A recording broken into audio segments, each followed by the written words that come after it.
Familiares. Parentela, Instituto Primário de Caridade. Fora do lar, é possível o sossego na consciência, distribuindo as sobras do dinheiro ou do tempo, aliás, com o mérito de quem sabe entesourar a beneficência. Nada difícil suportar o agressor desconhecido que raramente conseguiremos rever.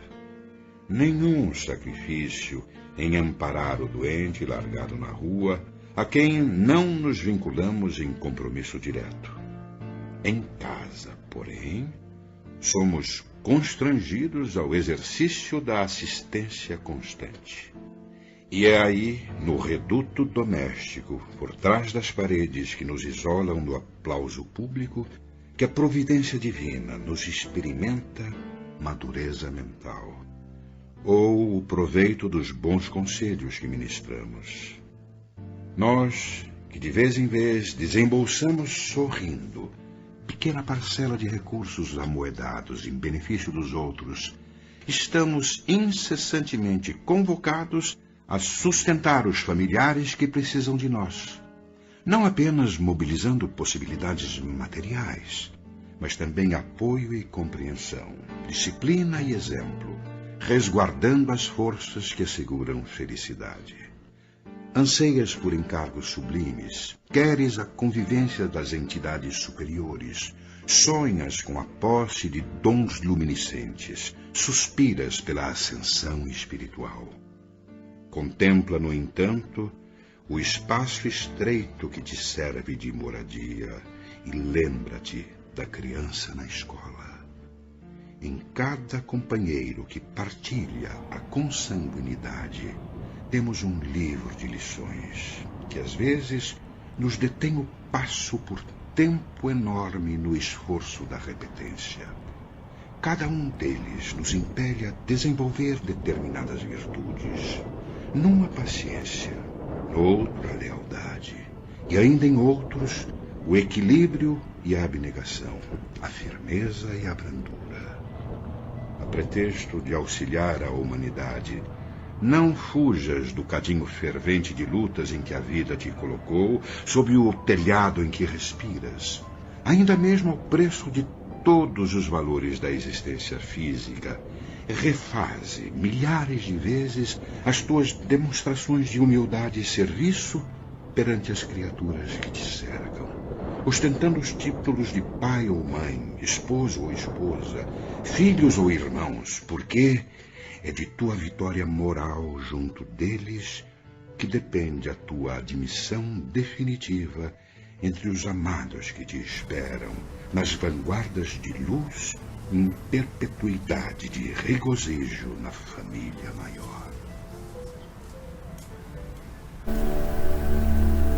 Sejam todos bem-vindos. Muita paz. Hoje falaremos sobre a família. Quem são esses espíritos? Esta palestra é baseada na primeira obra básica do Pentateuco Kardeciano, o Livro dos Espíritos, e também pelo livro Constelação Familiar, de Divaldo Franco, pelo Espírito Joana de Ângeles. Questão 774 do Livro dos Espíritos. Há pessoas que, do fato de os animais, ao cabo de certo tempo, abandonarem suas crias, deduzem não serem os laços de família entre os homens mais do que o resultado dos costumes sociais e não efeito de uma lei da natureza. O que devemos pensar a esse respeito? Os espíritos respondem: diverso dos animais é o destino do homem. Por que, então, querer identificá-lo com estes? Há no homem alguma coisa a mais, além das necessidades físicas. Há a necessidade de progredir. Os laços sociais são necessários ao progresso, e os de família, mais apertados, tornam os primeiros. Eis porque os segundos constituem uma lei da natureza. Quis Deus que, por essa forma, os homens aprendessem a amar-se como irmãos.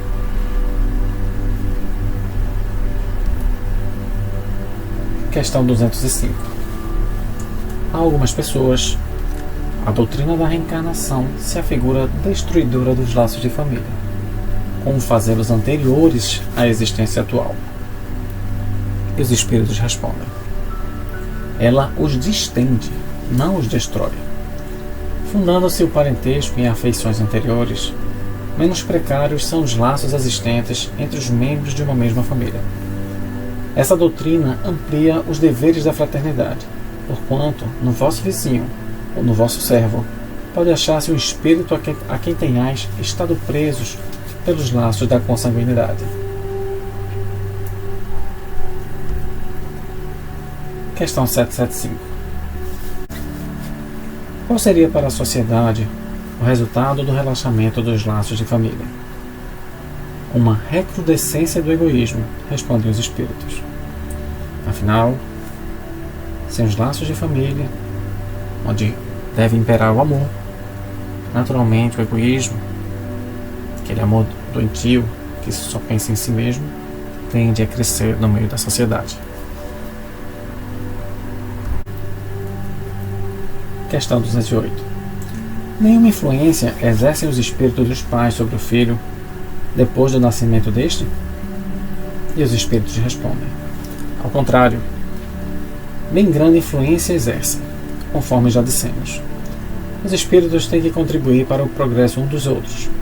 Pois bem, os espíritos dos pais têm por missão desenvolver os dos seus filhos pela educação. Constitui-lhes isso uma tarefa. Tornar-se-ão culpados se vierem a falir no seu desempenho.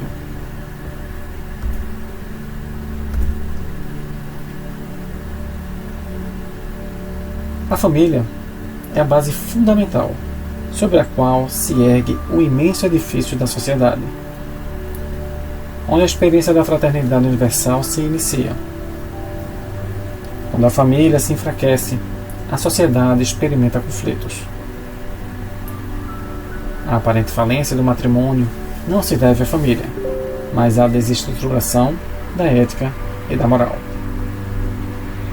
Os dogmas arbitrários e estatutos punitivos do passado sucumbem ante a evolução científica e experimental, o que dá espaço ao materialismo. Assim, a pressa pela fruição de todas as sensações possíveis apresenta-se na condição de meta, que deve ser alcançada a qualquer preço. Inexperientes e deseducados, os jovens, animados mais à astúcia do que à inteligência e à razão, tornam-se vítimas fáceis das armadilhas que encontram pela frente sem as perceber. Os pioneiros dos movimentos rebeldes dos anos 60 reveem os programas fantasiosos e alucinantes daquela época, tomados pela amargura e pelo cansaço. Apesar de todos os golpes recebidos, a família vem superando as barreiras e sobrevivendo.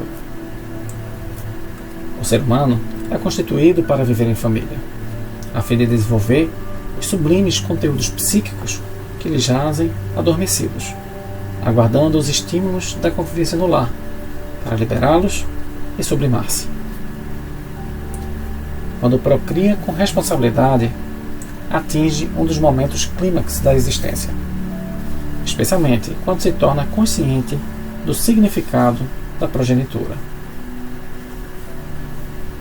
Há, em todas as formas de vida, essa energia divina que, no ser humano, apresenta-se em forma de consciência, de discernimento, de razão, de amor, de sabedoria.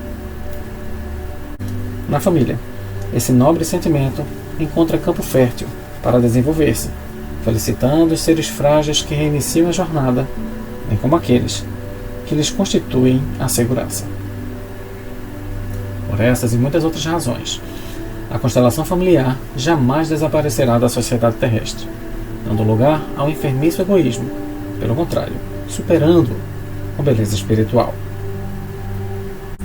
Uma constelação familiar é constituída por espíritos afins, seja pelas realizações nobilitantes do amor ou através dos graves compromissos perturbadores a que se vincularam em outras existências.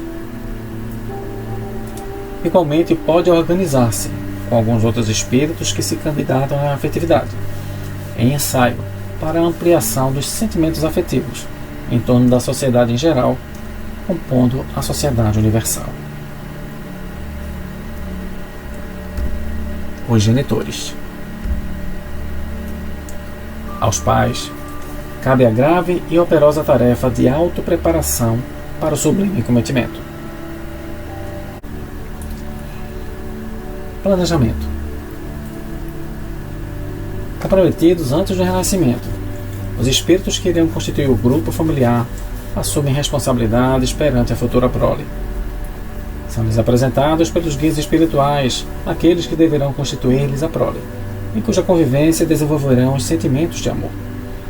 Esses futuros genitores delineiam os programas de auto-iluminação e responsabilidade perante a vida, exercitando a paciência e o amor para o êxito do empreendimento, conscientizando-se das altas responsabilidades que irão assumir.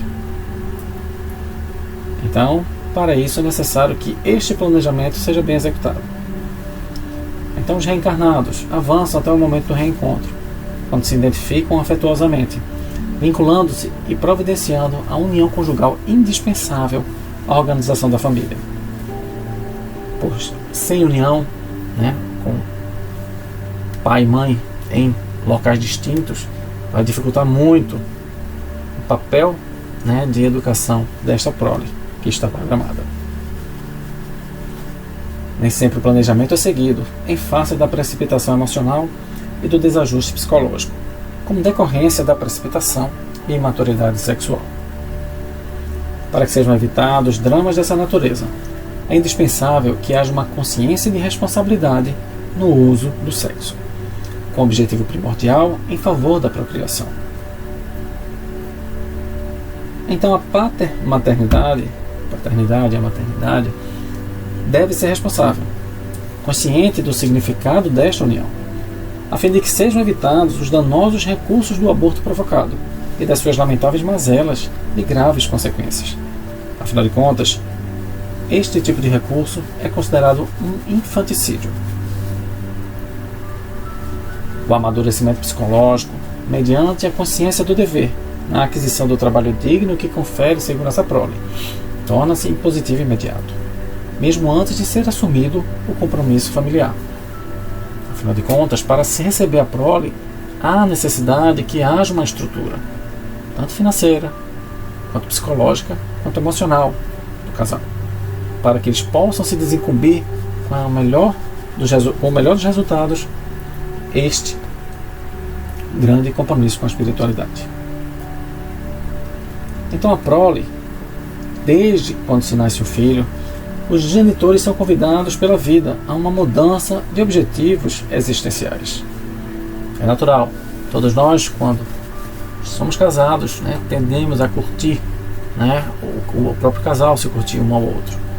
Mas a partir do momento em que há a primeira gravidez, os objetivos, naturalmente, dos pais, ele muda, ele se eleva, porque paramos de pensar somente em nós para pensar na prole, para pensar naquilo. Então todos os nossos objetivos mudam por causa deste compromisso que nós temos. Então esses cuidados que o recém-nascido exige alteram completamente os hábitos até então mantidos, propondo novas condutas e atividades, nas quais a renúncia pessoal começa a impor-se em benefício do ser frágil e em desenvolvimento que aguarda apoio e orientação. Os bebês, eles possuem aquele ar tão doce, tão apaixonante, de uma forma propositada.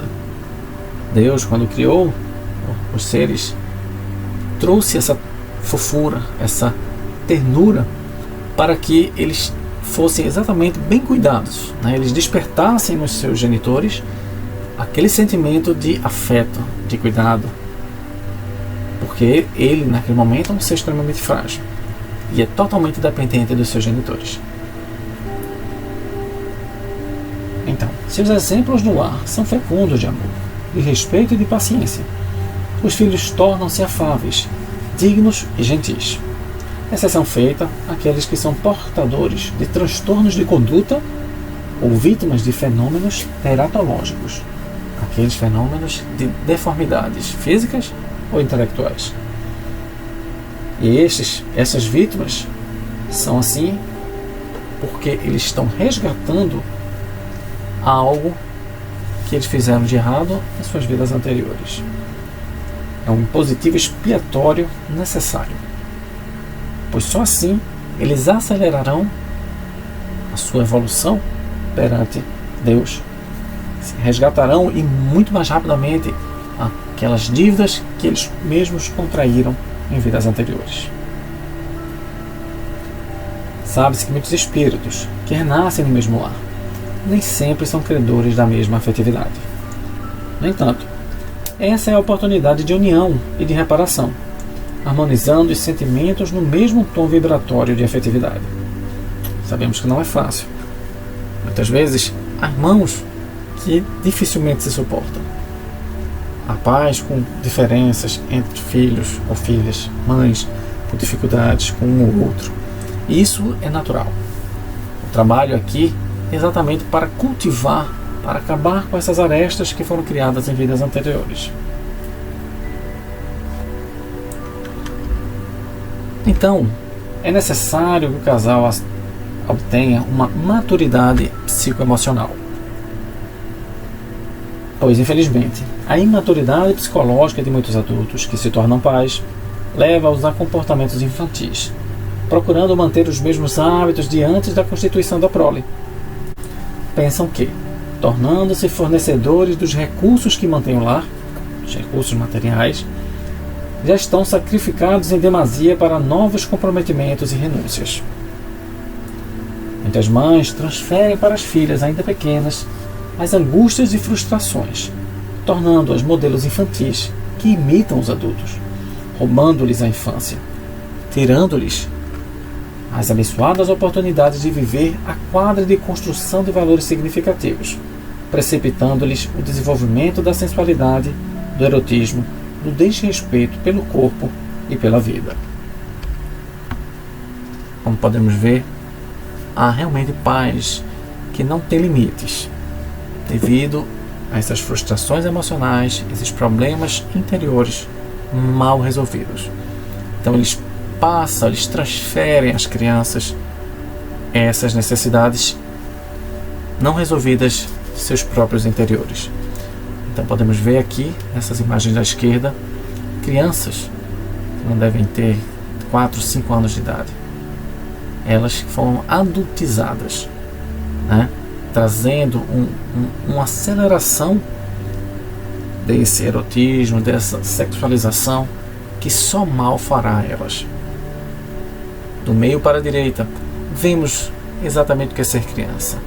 É brincar, é se sujar, né? É se divertir, é aprender de forma natural, de forma infantil. Pois os filhos são responsabilidades sérias, que não podem ser descartados sem as consequências correspondentes. Pois o lar pervertido traz consequências muito perturbadoras à família. O amadurecimento sexual extemporâneo, resultado das provocações pornográficas e do erotismo em alta, impulsiona os jovens a relacionamentos rápidos, destituídos de significado, empurrando meninas ainda adolescentes para a maternidade, procriando sem consciência e abandonando os filhos.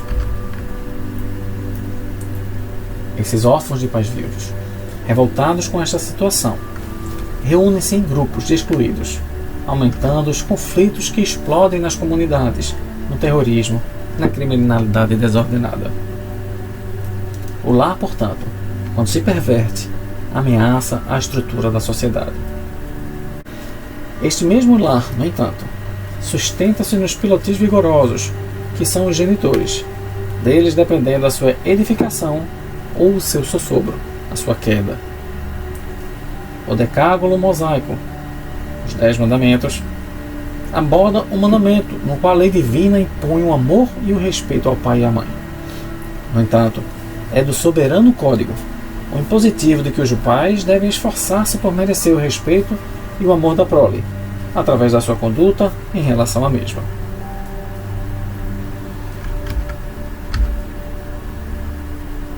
Então, quando vamos tratar dos filhos? a prole proporciona a bênção da alegria defluente do prazer procriativo, através do qual o ser adquire autoconfiança e responsabilidade. O filho, necessitado de carinho, de assistência e de educação, constitui o fruto sazonado com que a vida contempla a parceria afetiva, mesmo quando nasce assinalado por limites orgânicos, mentais ou obsessivos. Ao mesmo tempo, representa a concessão divina para os pais que, dessa forma, se reabilitam com o amor encarcerado na cela sem paredes do resgate espiritual, erguendo-se na direção da plenitude, ao tempo em que o ajudam na ascensão a que tem direito. Porém, há desequilíbrios que devem ser tratados. Desafetos graves mergulham nas vestes carnais, a fim de recomeçar a experiência evolutiva, nos braços e na ternura dos seus antigos algozes ou de suas vítimas desditosas. Vezes outras, relacionamentos tumultuados que resvalaram para a agressividade e a loucura ressurgem dos vínculos biológicos em outras expressões, facultando emoções diferentes e aprendizados afetivos especiais que se consubstanciam em sentimentos de amor pleno. E há um momento de redenção. Não fosse a família, crimes hediondos que são cometidos a miúde, ocultos da consciência social, mas não da individual, ficariam difíceis de ser retificados.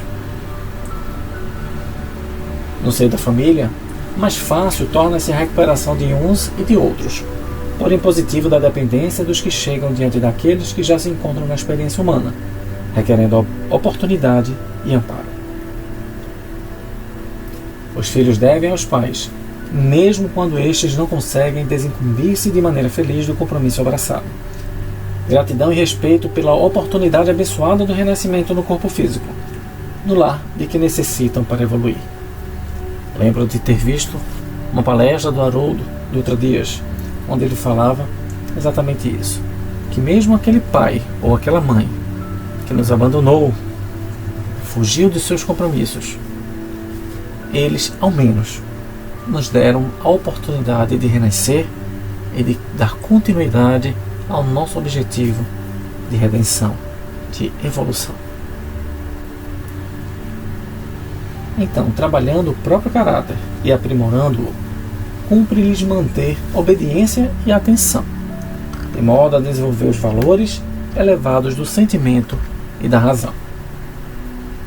Quando o lar é tranquilo e bem estruturado, torna-se uma universidade de complexas disciplinas evolutivas, facultando o engrandecimento do espírito em relação à sociedade na qual se encontra. As leis de afinidade, portanto, propiciam os encontros, os reencontros e os desencontros no santuário da família, conforme os estágios evolutivos e os níveis de consciência dos membros do clã. Os filhos de agora serão os genitores de amanhã, cabendo à reencarnação propiciar-lhes o futuro de acordo com a sementeira do presente. Os irmãos, procedentes de experiências diversificadas, os espíritos que se agrupam sob o mesmo teto fruem da concessão de amor valiosa para ajustamentos indispensáveis ao equilíbrio que lhes falta, por desastres comportamentais em existências transatas, em existências anteriores. Quando uma família reúne filhos que se entendem e se amam, consegue desfrutar de incomparável misericórdia celeste, a fim de trabalharem em favor de uma sociedade harmônica. Entretanto, as reencarnações difíceis no mesmo grupo consanguíneo constituem ocasião em comum, que favorecem o aprimoramento espiritual.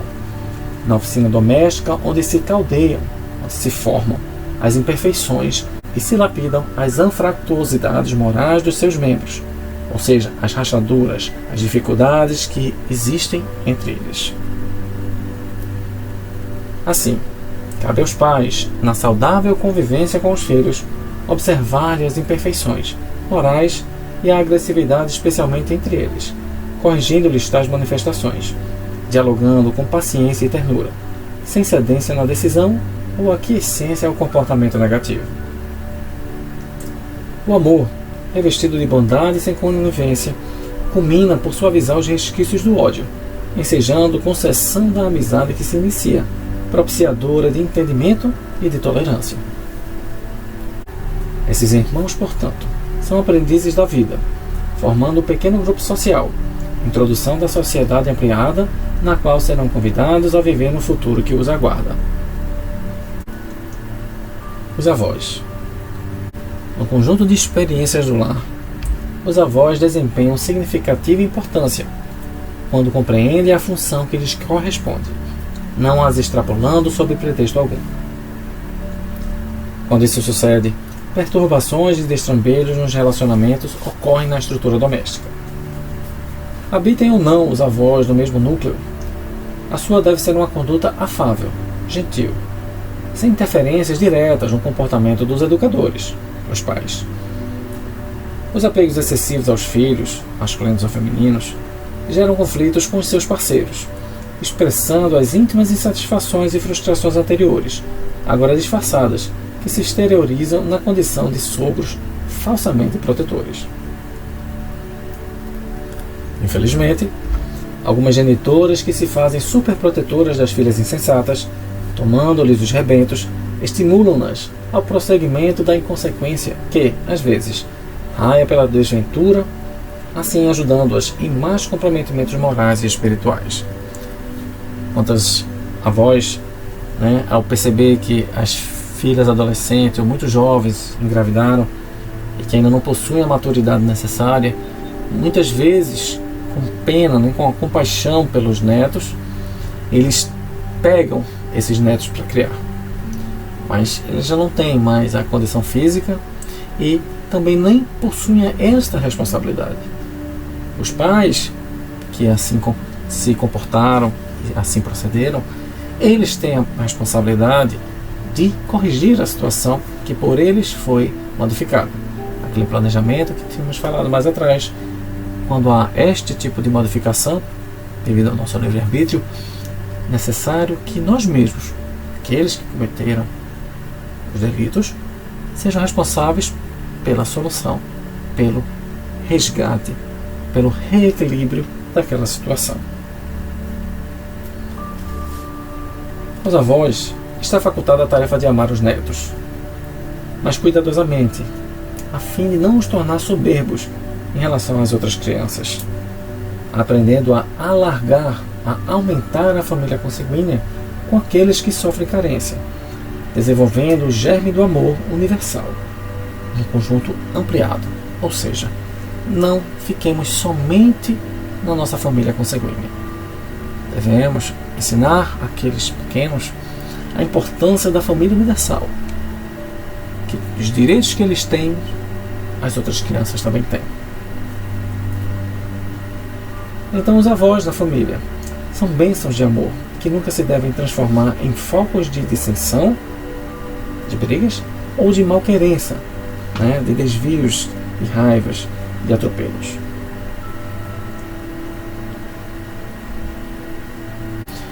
Os tios, então, constituem vínculos de forte vigor na constelação familiar. Isto porque a consanguinidade, estreitando a união que deve existir entre todos os seus membros, impõe os sentimentos de fraternidade e respeito que trabalham em favor da harmonia geral.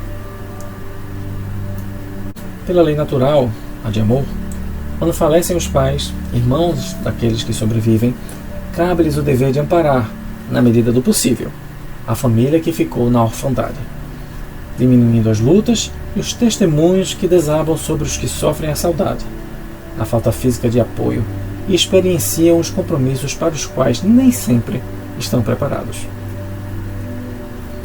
Esse amparo não deve consistir apenas na contribuição econômica, quando for o caso, mas, sobretudo, na orientação moral e participação emocional com o grupo familiar em momentânea desestruturação. Os tios são também os protetores e amigos mais experientes, que estão a serviço da vida, quando as circunstâncias assim o impõem. Não apenas por ocasião da desencarnação de um ou de ambos os genitores, porém, durante toda a vilegiatura carnal. Ou seja, enquanto estivermos aqui vivendo, nós, como aqueles que já são tios, nas oportunidades que houverem, devem passar a experiência em fazer o bom encaminhamento que os seus sobrinhos merecem e precisam. A figura dos tios é significativa na vida infantil, em face à posse de conhecimentos, de sabedoria, de experiências, de segurança e de afetividade para a criança ainda impossibilitada de entender o processo de vinculação consanguínea.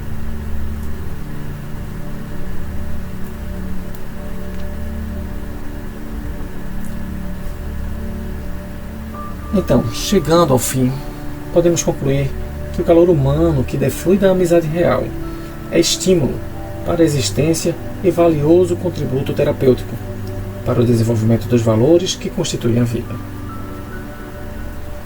A ternura é alimento para a alma e o amor é sustentação para a harmonia que mantém o corpo, vitalizando-lhe os vários departamentos.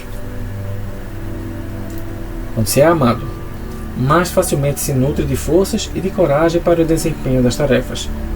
E, quando se tem a certeza íntima de que nunca se encontra a sós, renovam-se facilmente os painéis dos sentimentos, que trabalham pela manutenção da vitalidade e do entusiasmo em todos os setores de edificação interior. A vida humana é resultado de um quase infinito processo da evolução sob o comando do psiquismo divino, que é todo amor. Herdeiro das expressões primárias por onde transitou, o ser humano traz no ímã do ser as experiências adquiridas em cada etapa, acumulando novas conquistas que o elevam na escala espiritual. Podemos entender as várias vidas que devemos passar como fases escolares. Cada reencarnação podemos comparar como se fosse uma série na escola. A cada ano, nós estamos aprendendo novos conteúdos, novos conceitos, novas experiências. E aqueles que não se esforçam o suficiente necessitam repetir aquele ano, repetir aquelas experiências. E a família é o resultado feliz do processo evolutivo, graças à conquista da razão, do discernimento, da consciência, do amor. Então, meus irmãos, chegamos até aqui, até o fim. Uma nova modalidade de comunicação devido a este momento difícil do coronavírus que estamos passando. Mas não podemos nos desesperar.